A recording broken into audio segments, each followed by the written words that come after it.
اعوذ باللہ السمیع العلیم من الشیطان الرجیم بسم اللہ الرحمن الرحیم الحمد للہ رب العالمین والصلاة والسلام علی النبی وآلہ۔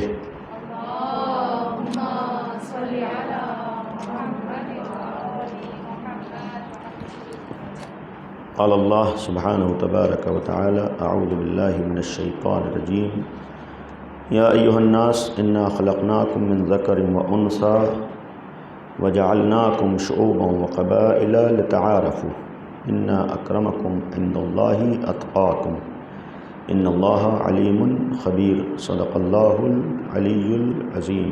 صلوات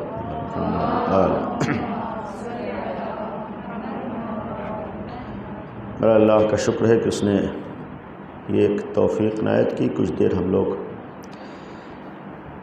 دین اور شریعت اور مذہب کے حوالے سے اکٹھا ہو سکیں، اور البتہ یہ محرم کا مہینہ ہے اور ایام اعزاں ہیں، ہم لوگ بعنوان دین ہر جگہ شریک ہو رہے ہیں بعنوان مذہب، لیکن یہاں کی نوعیت بقیہ جگہوں سے تھوڑا فرق ہے اور الگ ہے، اور کوشش یہ رہے گی کہ انشاءاللہ یہ ہمارا سلسلہ اولاً اللہ کی بارگاہ میں قبول ہو جائے اور ہمارے لیے مفید واقع ہو انشاءاللہ۔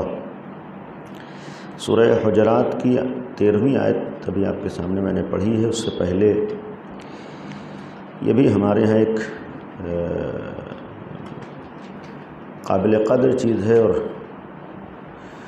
قابل شکر چیز ہے کہ ابھی جو تلاوت قرآن سے آغاز ہوا، بہرحال ماشاءاللہ احسنت، بہترین تلاوت، اور یہ بھی ایک کچھ عرصے پہلے تک ہمارے ہاں خواتین کے ذریعے سے اس بہترین انداز سے تلاوت بہت کم اس طرح کے موارد نمونے تھے۔ الحمدللہ یہ بہتری آئی ہے، اور دعا یہی ہے کہ اس میں مزید یعنی اور وسعت ہو، اور ہمارے ہاں مردوں اور خواتین سبھی میں قرآن کی طرف اہمیت ہو، اور قرآن کو یہی بہترین انداز سے اور صحیح انداز سے ہم لوگ پڑھنے کی عادت ڈالیں۔ اور خود قرآن نے کہا ہے کہ ورتل القرآن ترتیلا، قرآن کو صحیح سے پڑھنا یہ ایک نئی توجہ ہوتی ہے۔ انشاءاللہ اس کی طرف ہی یہ بھی گویا ایک درس کے حصے کے طور پر، یعنی درس کا ایک جز کے طور پر ذہن میں رکھیے کہ خود قرآن کو اہمیت دینا ہماری ذمہ داری ہے، ہمارا فریضہ ہے۔ اور ایک غلط فہمی جو ہمارے ہاں خواتین میں بھی ہے اور مردوں میں بھی ہے کہ قرآن کے حوالے سے دماغوں میں بیٹھا ہوا ہے کہ بس قرآن کے سلسلے میں ہماری ذمہ داری قرآن ختم کر لینا، جبکہ کہیں نہیں لکھا ہے کہ ختم قرآن ہماری ذمہ داری۔ ہماری ذمہ داری صحیح قرآن پڑھنا اور صحیح قرآن پڑھانا ہے۔ اور پیغمبر کی بھی ایک حدیث ہے کہ سب سے اچھے انسان کے بارے میں جب بیان کیا، خیرکم من تعلم القرآن وعلمہ، تم میں سب سے اچھا وہ ہے جو قرآن سیکھے اور دوسروں کو سکھائے۔ ہمارے یہاں کیا ہوتا ہے کہ قرآن پڑھانا بس ایک ذمہ داری سمجھتے ہیں اور ختم کرانا، وہ معمولاً اب تو خیر کم ہوا ہے، پہلے زیادہ یہی تھا کہ خالہ ہیں، نانی ہیں، ممانی ہیں اور دادی ہیں، فلاں ہیں، وہ قرآن پڑھاتی تھیں، وہ ایک ریڈنگ کی طرح سے اور اردو اور ہندی کے طریقے سے پڑھا دیتی تھیں۔ وہ بچہ بیٹھا ہوا پڑھ رہا ہے، اس نے شروع کیا اور آخر تک ختم ہو گیا، پورا قرآن ختم ہو جاتا ہے، لیکن ایک صفحہ صحیح پڑھنا نہیں آتا ہے۔ اور بعض لوگ اس کا جواب دیتے ہیں ابھی ختم کر لے بعد میں صحیح ہو جائے گا۔ زندگی میں صحیح بھی نہیں ہوتا ہے، اگر شروع میں صحیح نہیں ہے تو مقصد یہ ہے کہ ہم شروع سے صحیح کی طرف توجہ دیں، ایک چیز۔ دوسری چیز یہ ہے کہ قرآن میں کم از کم ایک حد تک تو واجب ہے، چونکہ نماز ہمارے اوپر واجب ہے، جب نماز واجب ہے تو سورہ حمد تو معین ہے، اس کے بغیر نماز ہی نہیں ہو سکتی ہے، اور دوسرا سورہ بھی پڑھنا ہی ہے، ضروری ہے، البتہ وہ معین نہیں ہے، سورہ انا انزلنا بھی ہو سکتا ہے، انا اعطیناک بھی، قل واللہ بھی، یعنی قرآن پڑھنا نماز میں واجب ہے۔ تو جب پڑھنا واجب ہے تو غلط فہمی ذہنوں میں یہ ہے کہ بس ہمیں نماز پڑھنا ہے۔ دو چیزیں ہیں، یہ ہمیشہ نگاہوں میں رہنا چاہیے، صرف پڑھنا نہیں ہے بلکہ دوسری شرط اس سے بڑی ہے کہ صحیح پڑھنا ہے، یعنی ہمارا کام خالی نماز پڑھنا نہیں بلکہ نماز صحیح پڑھنا۔ معمولاً نماز تو ہم لوگ پڑھتے ہیں، صحیح نہیں پڑھتے ہیں، اور یہ ایک ہمارے مکمل ہندوستانی سماج میں ایک کمی یہ ہے کہ خواتین کی طرف زیادہ توجہ تلفظ کی طرف نہیں دی گئی. یعنی اگر واقعاً گھروں میں ہم جا کر سورہ حمد سن لیں تو شاید ہی مردوں میں بھی یہی صورتحال ہے، لیکن مردوں میں پھر بھی بہرحال باہر نکلتے ہیں، جاتے ہیں، مسجدوں میں جاتے ہیں، وہ جماعت سے پڑھ لیتے ہیں، صحیح ہو جاتی، تھوڑی بہت توجہ ہو سکتی ہے، لیکن خواتین کی طرف توجہ نہیں ہو پاتی. لہذا اس کو بھی آپ لوگ اہمیت دیجیے. قرآن صحیح پڑھنا بھی ضروری واجب ہے ایک حد تک ہمارے لیے. اور قرآن چونکہ عربی میں ہے، عربی اور اردو میں زمین آسمان کا فرق ہے. مثلا ہم کو یہ تو پتہ ہو کہ کہاں پر ہم سین پڑھ رہے ہیں، کہاں صاد پڑھ رہے ہیں، کہاں سے پڑھ رہے ہیں. وہ نماز ہماری صحیح نہیں ہوگی کہ جہاں پر ہم سین کو سین سے نہ پڑھیں، صاد کو صاد نہ پڑھیں. ہمارے اردو میں تو ہم ایک جیسے پڑھتے ہیں، تے ہے، تو ہے، زال ہے، زواد ہے، زے ہے، سب ایک طرح سے ہم لوگ پڑھتے ہیں. بسم اللہ الرحمن الرحیم الحمدللہ رب العالمین الرحمن الرحیم مالک یوم الدین غلط ہے ہمارے لیے، یعنی واقعاً غلط ہے. جو ہم پڑھ رہے ہیں آپ سمجھیں گے ہم اسی، اور معمولاً ہمارے عورتیں ایسی پڑھتی ہیں، بسم اللہ الرحمن الرحیم الحمدللہ رب العالمین الرحمن الرحیم مالک یوم الدین ایاک نعبد و ایاک نستعین اہدنا الصراط المستقیم صراط الذین انعمت علیہم. یہ جو پڑھ رہے ہیں یہ غلط ہے. جب یہ غلط ہے تو نماز غلط ہے، یعنی نماز صحیح نہیں ہے. نماز صحیح کب ہوگی؟ جب ہم صحیح سورہ حمد پڑھیں گے. سورہ حمد میں مثلا الحمدو نہیں ہے، الحمدو ہے، تو یہیں سے فرق ہے. الحمدو اور ہے، الحمدو اور ہے. عربی میں یعنی اگر ہم الحمدو پڑھ رہے ہیں، جان بوجھ کے پڑھ رہے ہیں، ایک آدمی مجبوری ہو وہ مسئلہ الگ ہے، لیکن اگر ہم الحمدو پڑھ رہے ہیں اور ہے الحمدو تو الحمدو اور الحمدو میں فرق ہوگا. عربی میں ہائے حوض الگ ہے، ہائے ہوتی الگ ہے. للہی، اب یہیں مثلا للہی اگر کہہ رہے ہیں غلط ہے، للہی رب العالمین، عالمین ہے، اگر عالمین کہہ رہے تو غلط ہے، یعنی الف سے نہیں عالمین. مقصد ہمارا صرف یہ ہے کہ ہم یہ بھی ایک دھیان دیں، یہ بھی گویا ایک کلاس کا اس کو بھی جز سمجھیں کہ ہم سب کی ایک اہم ذمہ داری. 5 دن کے کلاس میں یہ تجوید صحیح نہیں ہو سکتی، یعنی وہ کلاس باقاعدہ اس کے کلاس کی ضرورت ہے.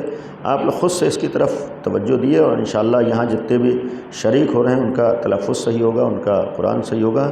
لیکن یہ ایک دوسروں تک پہنچائیں، یہ ایک ذہنوں میں بٹھائیں کہ بھائی قرآن پڑھنا ہی صرف، نماز پڑھنا ہی صرف نہیں ہے، بلکہ صحیح پڑھنا ضروری ہے. بچوں کو بھی گھر میں ہم متوجہ کریں اپنے یہاں شروع سے.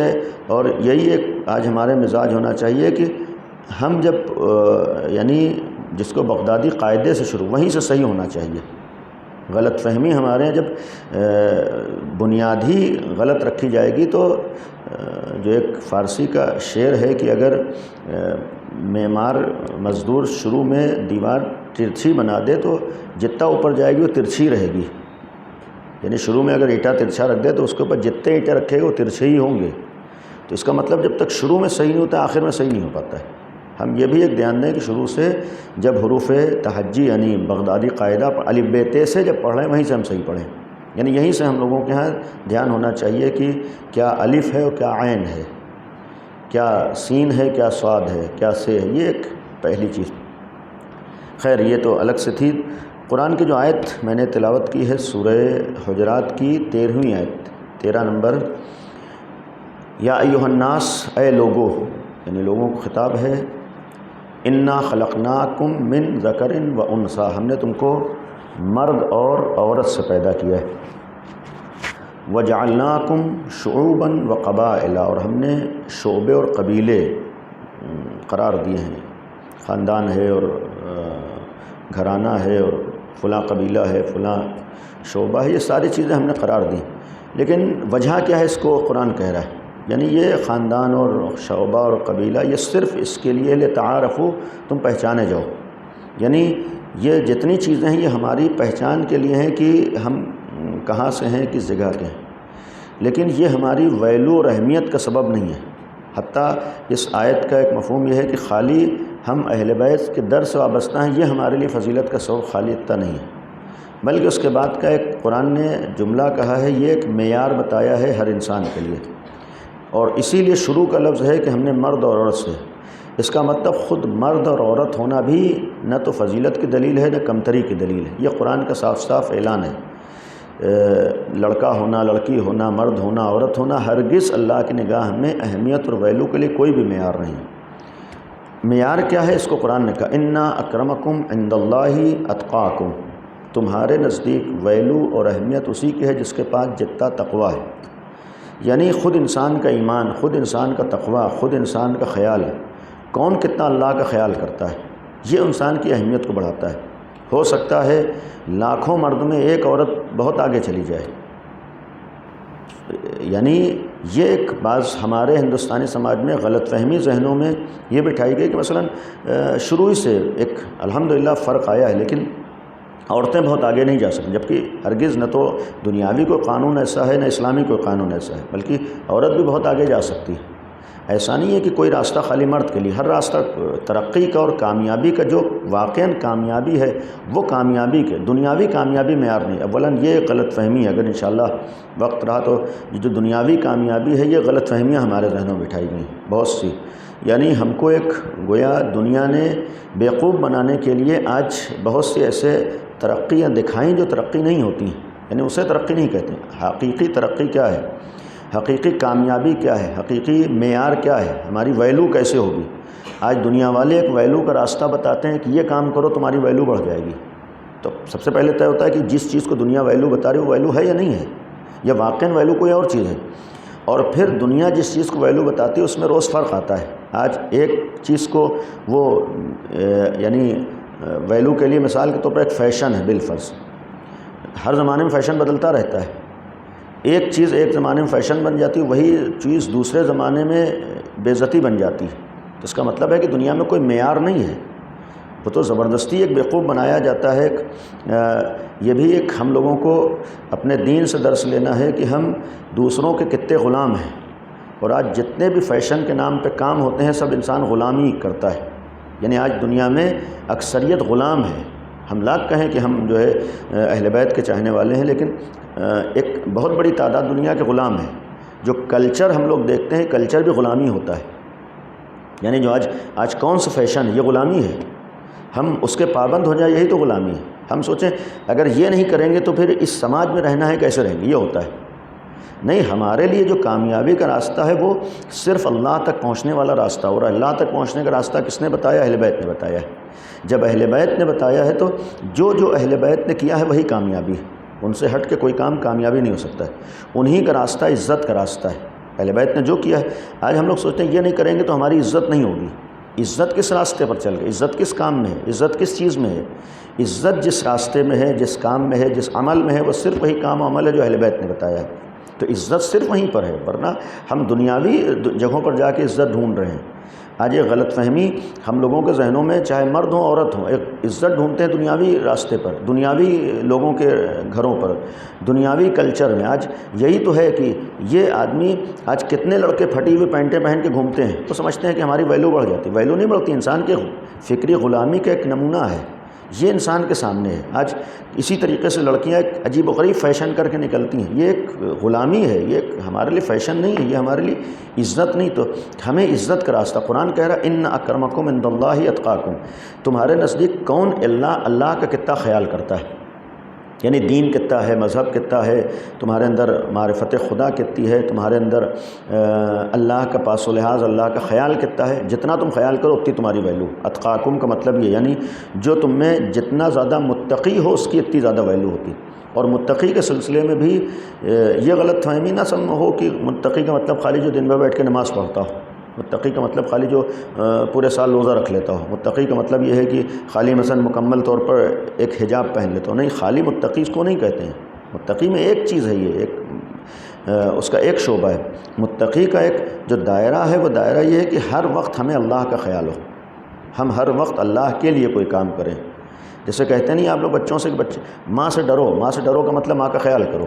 کیوں ماں سے ڈرو، ماں کا خیال کرو؟ نہیں، گویا وہ کام کرو جو ماں کی مرضی کے مطابق ہو، یعنی گویا ماں کی مخالفت نہ کرو۔ ڈرو کا مطلب یہ ہے کہ ماں کی مخالفت نہ کرو، یہی تو کہتے ہیں۔ اتقاکم یعنی جو تقویٰ کہتے ہیں، تقوی کا مطلب ہوتا ہے کہ اللہ سے ڈرو۔ اللہ سے ڈرو کا مطلب کیا ہوگا؟ یعنی اللہ کی مخالفت سے ڈرو، اللہ کی مخالفت نہ کرو، کوئی ایسا کام نہ کرو جو اللہ کے مخالفت والا ہو۔ تو یعنی جو بھی جتنا زیادہ اللہ کی مخالفت سے اپنے کو بچا لے اتنا زیادہ انسان کی ویلو ہے، اس سے اتنی زیادہ انسان کی اہمیت ہے۔ اور یہ ایک توجہ کی چیز ہے کہ دو چیزیں ہوتی ہیں، ایک اچھے کام کرنا ہوتا ہے اور ایک برے کاموں سے بچانا ہوتا ہے۔ سخت یہی کام ہے، یعنی ہر طرح کی برائی سے بچا لینا، اس لیے کہ ہو سکتا ہے بہت سے اچھے کام ہر آدمی کے لیے آسان ہو، یعنی اچھے کام کرنا آسان ہوتا ہے، برائیوں سے بچانا اپنے کو یہ زیادہ سخت ہوتا ہے۔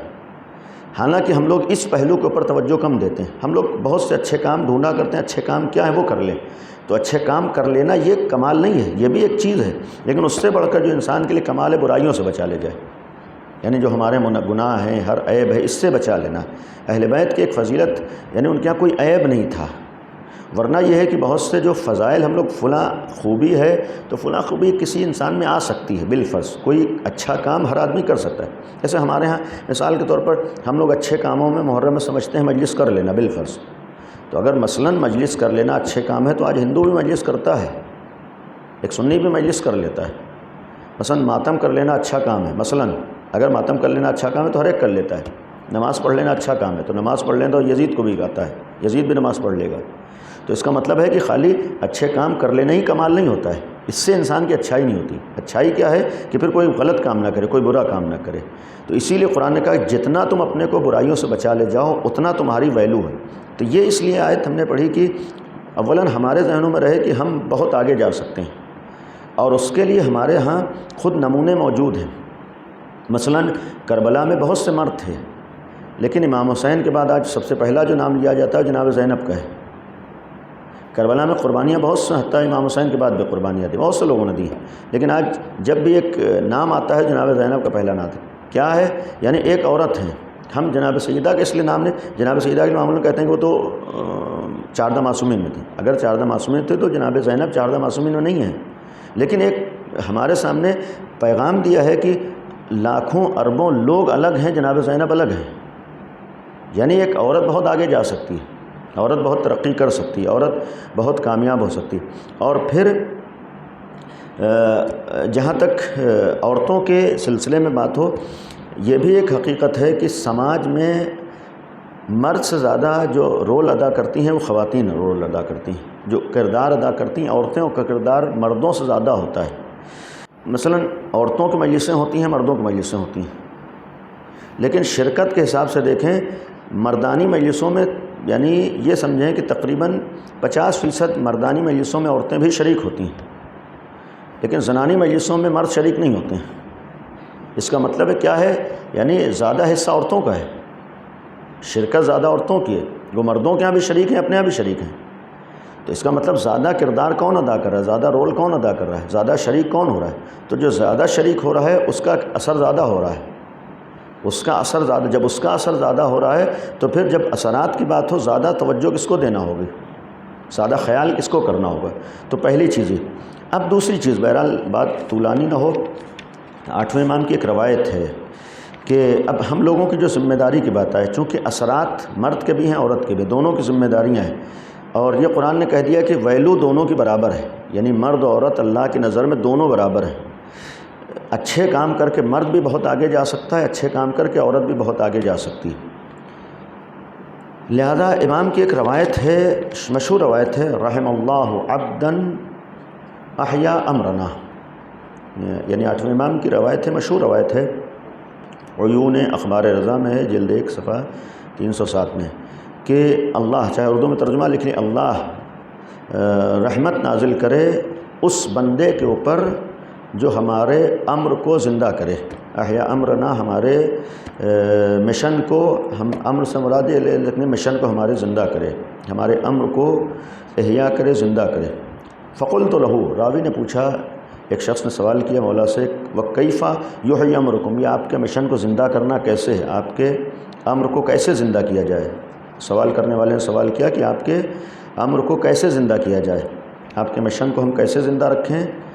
تو قال، امام نے فرمایا یتعلم علومنا ویعلمها الناس، ہمارے علوم کو سیکھے اور لوگوں کو سکھائے۔ یہ ایک امام نے ذمہ داری بیان کی کہ ہمارے علوم کو سیکھے اور دوسروں کو سکھائے، ہمارے مشن کو زندہ کرنے کے لیے ہمارے امر کو.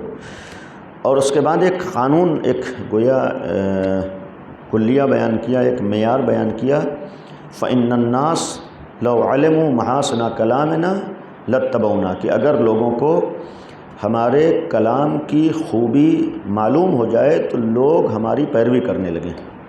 یعنی اگر لوگ سے مراد غیر ہے، یعنی غیر شیعہ یہاں، چونکہ ناس یعنی گویا تمام لوگ ہیں، تمام انسان، اس میں ہر مذہب والے ہیں. فَإِنَّ النَّاسَ، امام نے فرمایا اگر لوگ لو علموا، ان کو معلوم ہو جائے، محاسن کلامنا، ہمارے باتوں کی، ہمارے پیغام کی، ہمارے مشن کی اچھائی اور خوبی، یعنی اگر لوگوں کو پتہ چل جائے کہ اہل بیت کا پیغام کیا ہے، امام حسین کا مشن کیا ہے، تو امام نے فرمایا لَاتَّبَعُونَا، یہ لوگ ہماری پیروی کرنے لگیں، یعنی لوگ ہمارے پیروکار بن جائیں، ہمارے اتباع کرنے لگیں.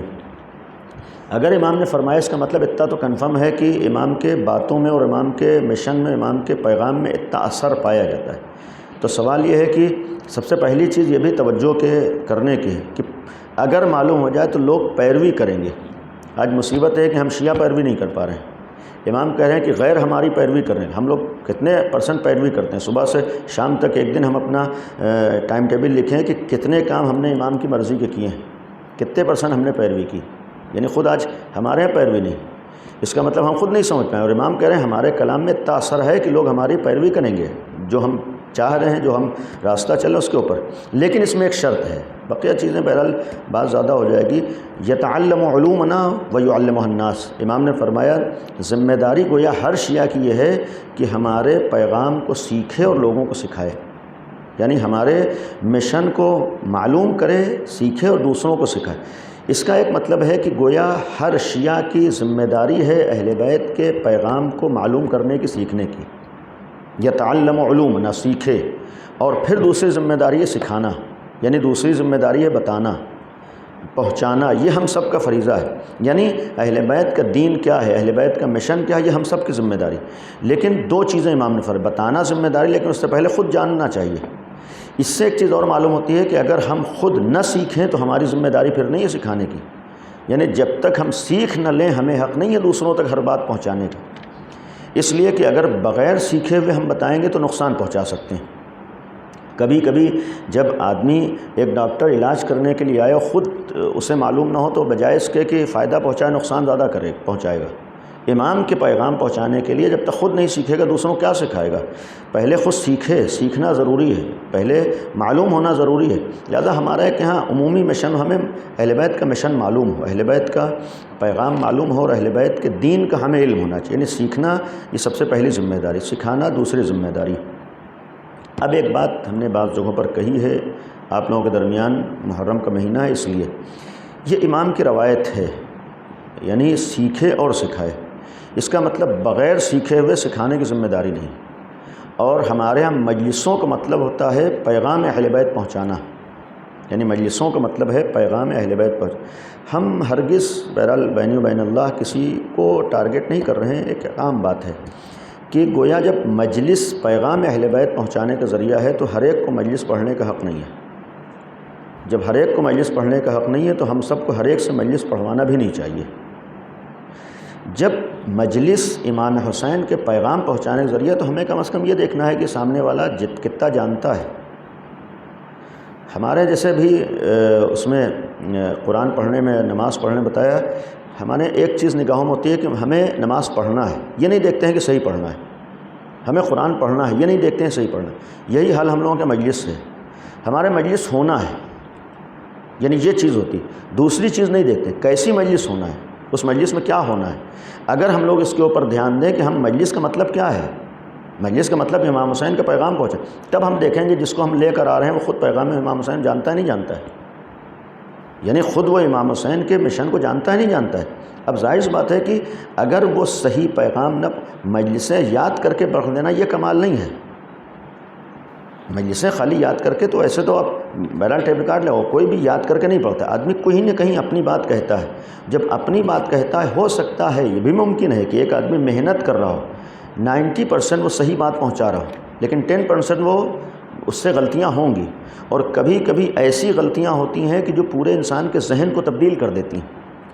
آج ہمارے ہاں مجلسوں کے ذریعے سے دینداری نہ آ پانے کی وجہ، آج ہمارے ہاں مجلسوں کے ذریعے سے دینداری کو فروغ نہ ہونے کی وجہ، آج ہمارے مجلسوں کے ذریعے توحید کی کمزوری کی وجہ یہ ہے کہ ہمارے ہاں جو پیغامات پیش کیے جاتے ہیں پیغام پیش کرنے والے کی طرف توجہ نہیں ہوتی ہے، اس لیے کہ وہ 90% بہت اچھی باتیں بیان کرتے ہیں، لیکن خود جب اس کی بنیاد کمزور ہے تو وہ کہیں نہ کہیں دلیل دینے میں، نقطہ لگانے میں غلطی کرتا ہے، جس سے سامنے بیٹھے ہونے والے کا ذہن صحیح نہیں بن پاتا ہے۔ ہمارا ایک سارا مشن یعنی صحیح راستے پر جانا ہے، اہل بیت کو پہچاننا ہے، اللہ کو پہچاننا ہے، تو جب صحیح پیش کرنے والا ہی نہیں پیش کر پائے گا تو ہمارا ذہن کیسے بنے گا؟ یعنی آج یا یہ کہیں کہ ہمارے یہاں مجلسوں سے جو فائدہ ہونا چاہیے، فائدہ یہ ہونا چاہیے تھا کہ آج ہمارا سماج پڑھا لکھا ہوتا، آج ہمارے یہاں ترقی ہوتی، آج ہم لوگ سب سے آگے ہوتے نہیں ہیں۔ کیوں نہیں ہیں؟ ایک وجہ یہ بھی ہے، یعنی ایک وجہ یہ کہ ہمیں گھر میں مجلس کرنا ہے، کیا کروانا ہے، کیا پڑھوانا ہے، اس سے نہیں ہے۔ آج سارا زور ابھی گھروں میں مجلسیں عورتوں کے ہوتی ہیں، 99% سارا انتظام اور دھیان اور توجہ یہ ہوتی ہے حصہ کیا بٹے گا اور فرش کیا بچھے گا اور کہاں مجلس ہونا ہے اور مائک کیا لگنا ہے، یہ ساری چیزیں ہوتی ہیں۔ کیا ہم پیغام دینا چاہ رہے ہیں؟ یہ نہیں ہوتا ہے، جب کہ مجلس کا مطلب 99% ہمیں یہ خیال ہونا چاہیے کہ ہم جتنے مجمع کو بلا رہے ہیں اسے دیں گے کیا، پیغام کیا پہنچائیں گے۔ وہ ہم حصہ نہیں دے رہے ہیں، وہ تو ایک بلانے کا ذریعہ ہے۔ یعنی جو تبرک ہم لوگ بانٹ رہے ہیں، تبرک تو خالی اس لیے ہے کہ لوگ اس بہانے آ کر بیٹھ جائیں، مجلس کا مقصد حصہ نہیں ہے، مجلس کا مقصد وہ میٹر، وہ بیان ہے جو ہمیں دلوانا ہے، جو 1% رہ جاتا ہے جبکہ 99% وہی ہے۔ تو یہ اس وقت تک نہیں ہو سکتا جب ہم اس پہ دھیان نہ دیں۔ تو پہلی چیز ہے۔ دوسری چیز یہ ہے کہ کربلا کے سلسلے میں چونکہ ہمارا عنوان بھی کربلا کی خواتین ہی تھا، ورنہ بات بہت پھیل جائے گی، کہ کربلا میں بھی اگر ہم آج ایک بہترین کردار دیکھ رہے ہیں، آج کربلا والوں نے جو کام کیا ہے پوری انسانی تاریخ میں کسی نے نہیں کیا ہے، لیکن حتیٰ شہدائے کربلا میں بھی، شہید ہونے میں بھی جنہوں نے اہم کردار ادا کیا ان میں سے عورتیں ہیں۔ یعنی آپ اس کربلا کی تاریخ اگر پڑھیں کہ جو فہرست شہداء ہے، اس فہرست شہداء میں جو لوگ شہید تو مرد ہوئے ہیں، لیکن مردوں کی شہادت میں جو اصل کردار ادا کیا ہے اکثریت کے ساتھ عورتوں نے ادا کیا ہے۔ یعنی اگر وہاں خواتین کا کردار ہم الگ کر دیں تو پھر کوئی کردار باقی نہیں رہے گا امام حسین کو الگ رکھ کے، چونکہ وہ خود تو امام ہیں، لیکن بقیہ اکثر وہ لوگ ہیں کہ جو عورتوں کی وجہ سے یہاں تک گئے ہیں۔ یعنی گویا اس میں ایک کردار، مثال کے طور پر آپ لوگ مجلسوں میں سنتے جناب حبیب کے لیے، ٹھیک ہے جو بھی مصلحت رہے، لیکن ظاہری اعتبار سے تو یہی ہے کہ جس وقت خط آیا ہے تو اب ہو سکتا ہے امتحان کے لیے، لیکن ظاہری اعتبار سے ان کی اہلیہ، ان کی بیوی نے تو کہا کہ حیف ہے کہ تمہیں امام حسین بلائیں اور تم پس و پیش کرو، افسوس ہے کہ امام حسین تمہیں خط لکھا اور اس کے بعد تم بیٹھ کے سوچو۔ یعنی یہ شوق دلانا، یعنی یہ کیسے ہو سکتا ہے کہ امام حسین تمہیں بلا رہے ہو، جا نہیں رہے ہو۔ یعنی گویا یہ بھی جناب زہیر کے لیے بھی یہی ہے، زہیر ابن قین جو ظاہری اعتبار سے سنی تھے، یعنی عثمانی مذہب تھے، اس وقت عثمانی مذہب کا مطلب یعنی اہل سنت میں تھے، وہ کوفے کے رہنے والے ہیں۔ جس وقت امام حسین ان کو بلانے کے لیے گئے ہیں، وہ بھی حج سے واپس آ رہے ہیں، مکے سے دونوں ایک ساتھ نکلے ہیں، جناب زہیر بھی اپنے گھر والوں کے ساتھ تھے اور امام حسین بھی پورے قافلے کے ساتھ۔ یہ تھوڑے فاصلے سے چل رہے، چونکہ راستہ ایک تھا، تھوڑے دور دور چل رہے تھے، لیکن ایک جگہ پر جب رکے تو امام حسین نے پہلے آدمی بھیجا، پھر خود ملے ہیں زہیر قین سے اور زہیر قین کو دعوت دی، یعنی باقاعدہ امام نے زہیر قین کو بلایا ہے اپنے ساتھ۔ کربلا میں جناب زہیر قین بھی شہید ہوئے، انہیں امام حسین بلا کر لائیں۔ یہ عثمانی مذہب تھے، عثمانی مذہب ہیں۔ جب امام نے دعوت دی ہے تو آ کے اپنی بیوی سے انہوں نے کہا کہ جس بات کا ہمیں ڈر تھا وہی ہو گیا۔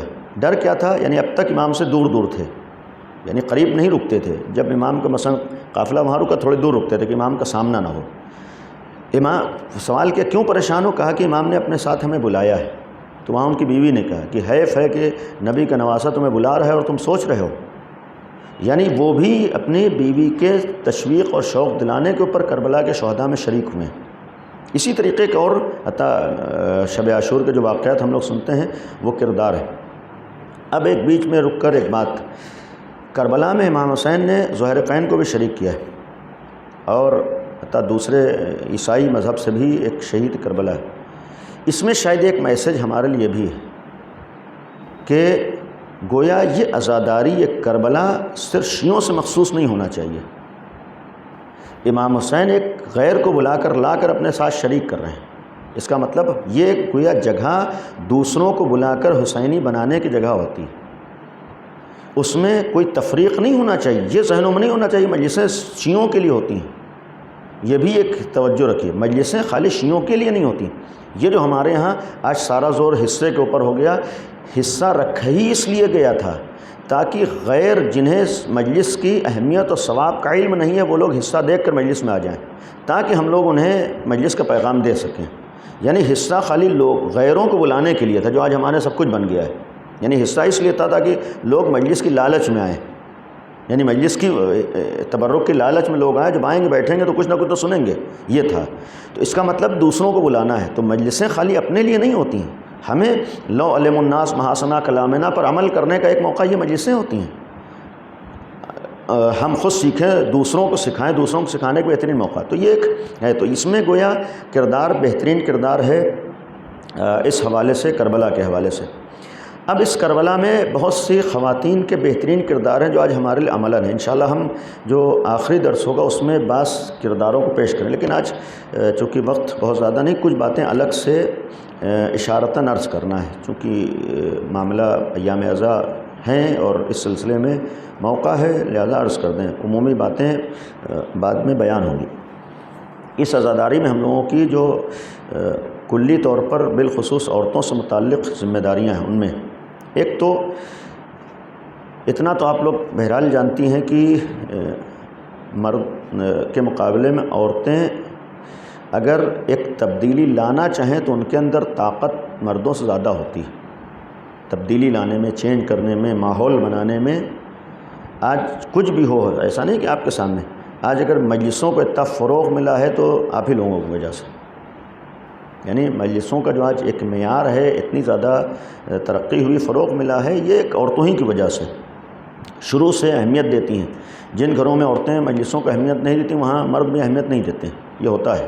جہاں عورتیں اہمیت دیتی ہیں تو وہاں مرد۔ تو سب سے پہلی چیز ہے کہ عزاداری کے سلسلے میں عورتوں کا جب اثر زیادہ ہے تو زیادہ عورتوں کو دھیان زیادہ دینا ہے۔ ہم خود سب سے پہلی چیز ہے کہ یہ جو عزاداری کر رہے ہیں یہ کیوں کر رہے ہیں، کس کے لیے کر رہے ہیں، یہ ہمارے لیے۔ ہمارے ہاں بہت سی چیزیں ایک رسم بنی ہوئی ہیں، جبکہ ہمیں اس کی طرف عزاداری اور رسم سے نکال کر ہم لوگوں کو عبادت کی طرف لانا ہے، اس لیے کہ اصل عزاداری عبادت ہے، عزاداری رسم نہیں ہے۔ رسم اور عبادت میں بہت فرق ہوتا ہے، جس کو ہم لوگ رسم و رواج بہت زیادہ ہے، اور ہمارے ہاں اس وقت عبادت زیادہ تر رسم بن گئی ہے بہت سے گھروں میں۔ تو رسم جہاں بنتی ہے تو رسم کا اثر نہیں ہوتا ہے، یعنی ایک کام ہوتا رہتا ہے، اس کا کوئی اثر نہیں ہوتا، لیکن جب عبادت چیز ہو جاتی تو اس کا اثر بھی آتا ہے۔ تو سب سے پہلی چیز ہے کہ ہم کو اس کو رسم سے نکال کر عبادت کی طرف لانا ہے، اس کے لیے ذہن کیسا ہونا چاہیے۔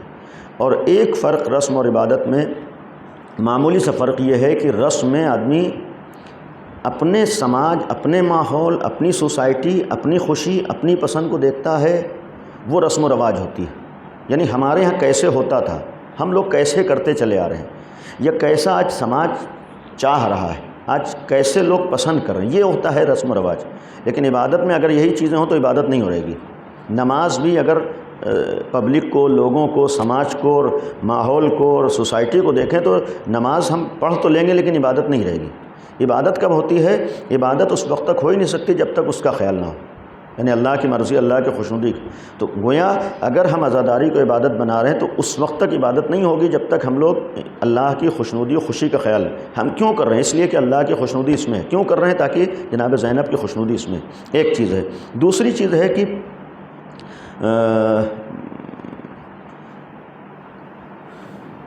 عملاً بعض چیزیں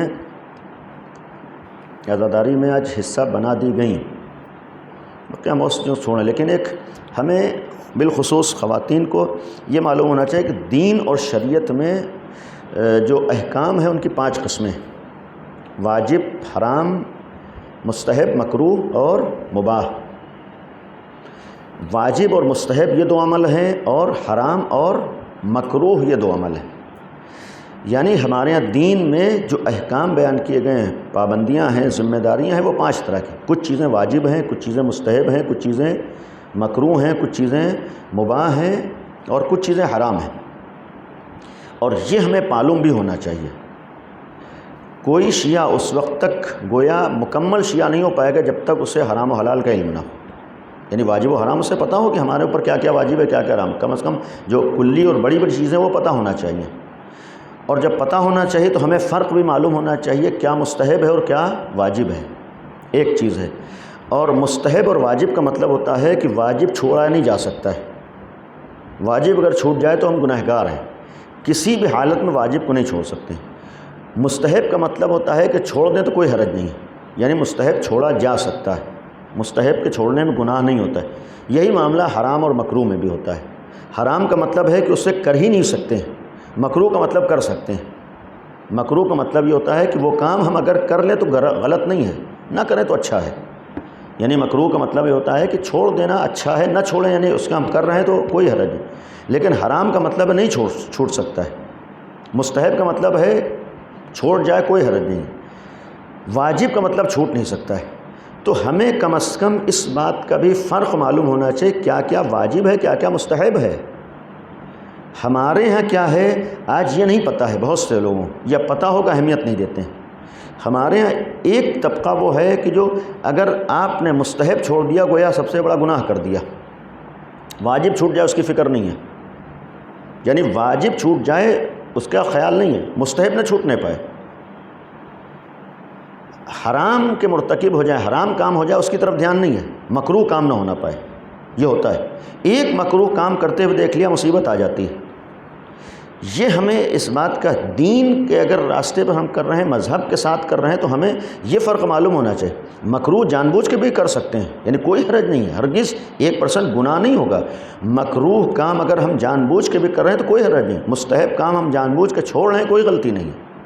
ہاں واجب ہم کسی بھی عنوان میں نہیں چھوڑ سکتے، حرام کام کسی بھی طرح سے نہیں کر سکتے ہیں آج، اور پھر اس سے بڑھ کر آخری چیز مباح ہوتی ہے۔ حتیٰ آج ہمارے ہاں بعض مباح حرام ہیں، بعض مباح واجب ہیں، یعنی بعض مباح جو مستحب بھی نہیں ہے ہمارا سماج اس کو واجب سمجھتا ہے، یعنی جو مباح کام ہے، یعنی جن کے نہ تو ثواب ہے کرنے میں نہ چھوڑنے میں کوئی گناہ ہے، یعنی آج بعض مباح واجب بنے ہوئے ہیں اور واجب نہیں ہے، یعنی واجب مستحب تو چھوڑے مباح بھی نہیں رہ گیا ہے، بڑی آسانی سے واجبات چھوڑ دیتے ہیں، بڑی آسانی سے مکروہات چھوڑ۔ صحیح ہے ہمارے لیے بہت سے کام ہیں، اور ہمیں اپنی طرف سے کسی بھی دین کے مثلاً حرام کو نہ تو مکروہ کرنے کا حق ہے نہ مکروہ کو حرام کہنے کا حق ہے، یہ بھی توجہ رکھے، یعنی دین ہمارا بنایا ہوا نہیں ہے، حتیٰ ہمارا عقیدہ ہے کہ دین اہل بیت کا بنایا ہوا نہیں ہے، یہاں تک کہ دین رسول کا بھی بنایا ہوا نہیں ہے۔ جتنی چیزیں واجب، حرام، مکروہ، مستحب، مباح، یہ پانچوں چیزیں جو قسمیں ہیں، پورا دین پوری شریعت یہ اللہ کا بنایا ہوا قانون ہے، یعنی اللہ نے رسول کے ذریعے سے دنیا میں بھیجا ہے، اور امام علی سے لے کر آج آخری امام اسی دین کو بچا رہے ہیں، حفاظت کر رہے ہیں، یعنی رسول اللہ نے بھی کسی حرام کو حلال نہیں کیا ہے، کسی واجب کو مکروہ نہیں کیا، انہوں نے اپنی طرف سے ہرگز نہیں کیا، وہ اللہ کے حکم جو اللہ نے کہلوایا انہوں نے کہا ہے۔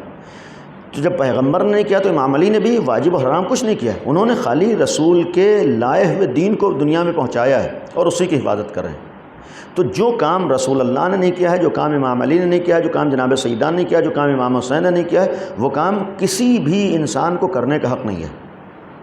یعنی دین گویا ہم لوگ اگر یہ مجلسی اس میں انداز میں ہم لوگ آ جاتے ہیں کہ آج اگر غدیر کرتے ہیں، غدیر میں ایک بہت بڑی چیز معمولاً ہم لوگ سمجھتے ہیں غدیر میں یعنی ہم مولائی بن گئے، مولائی کا خالی زبان سے کہہ دینے سے مولائی نہیں ہوں گے، غدیر کا مطلب ہے وہاں ولایت امام علی پر دین مکمل ہوا ہے۔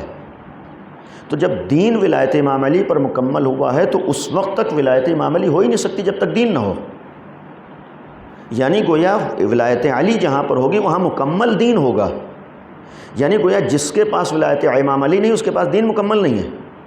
تو جب دین میں کیا کیا چیزیں ہیں، یہی تو واجب، حرام، مکروہ، مستحب ہے۔